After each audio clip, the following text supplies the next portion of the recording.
Looking good on there, boy. Looking good over there. Oh, shut the cock out, folks. Johnny Long Homo deposed. I'm here today because there's some things I want to say. First of all, I want to straighten this camera up. How do I do that? Right there? Okay. First of all, I want to straighten the camera up. Second thing of all, there's my boy Hootie right here with his Ken Smith. All right, so today, YouTube is an amazing place to find out anything you need to know. Or the internet, as you want to say it. I'm coming today because I saw something come across my Facebook the other day that was so painful that it hurt me. All right. There's a song that this kid was playing. He was. I think he got overexcited. I'm just saying he got overexcited. It was a Cheryl Lynn song, and everybody knows that's vintage. That is the most vintage groove that was written. There's a lot of vintage grooves written, but that groove right there, you know, in B flat, that was the groove, man. Everybody in the 70s, because the song was written like August 14th, 1978 or something like this. I think 78, 77, 78. And Cheryl Lynn. And man, everybody after I got out of high school was trying to do that song. So you had to learn that song. You had to learn it. We didn't have internet. We didn't have computers we can go to. We just had to pull the ear out and let it rip. So you would go to a gig and the guy was like, we're going to do Cheryl Lynn, man. And you would hear,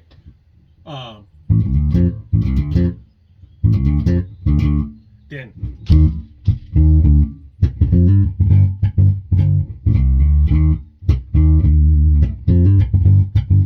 what you say now, what you feel now.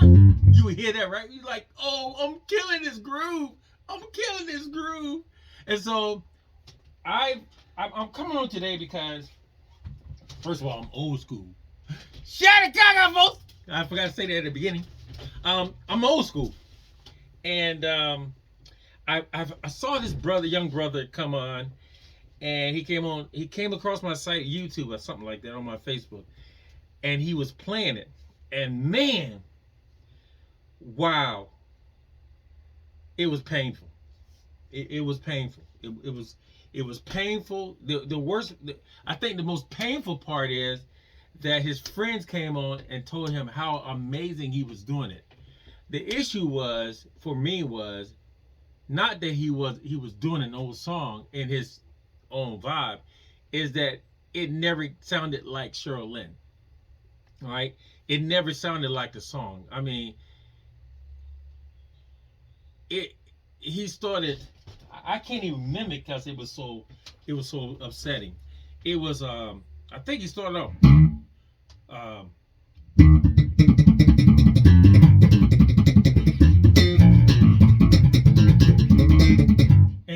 and it got worse from that point on. All right, I get it for you playing it in your own style, but what you must realize is that us old cats remember how it really went, and we had to learn it how it really went. So, but now you got the internet, and the internet can show you tutorials and how to play it. My whole things today, y'all, is this. You know, a hit is what it is. When you try to make a hit better than what it is, you don't get paid for it. I'm just saying, you don't get paid to make a hit better than what it is. What do you mean? Nobody said you couldn't come on and put your own flavor in it. That's flavor. But when you take the song to a place where it's unrecognizable, it's like when they beat Jesus. They beat him unrecognizable, where his mama couldn't even recognize him. That's when it's bad. And when that kid came on and played Cheryl Lynn, Got to Be Real, and he crushed that song the way he did, and I mean crushed it, I mean destroyed it. I was so painful. I wanted to come on his site and say, young brother, first of all, respect the song because it's a GOAT. It's the greatest of all time. And redo it over again to where it's understandable. I wanted to come on to say that, but you know, you want to be a help to people, but you don't want to hurt them. Um, I think the most thing that hurted him the most was his friends coming on and saying how great he was thumping that song, and it was just it was unbelievable.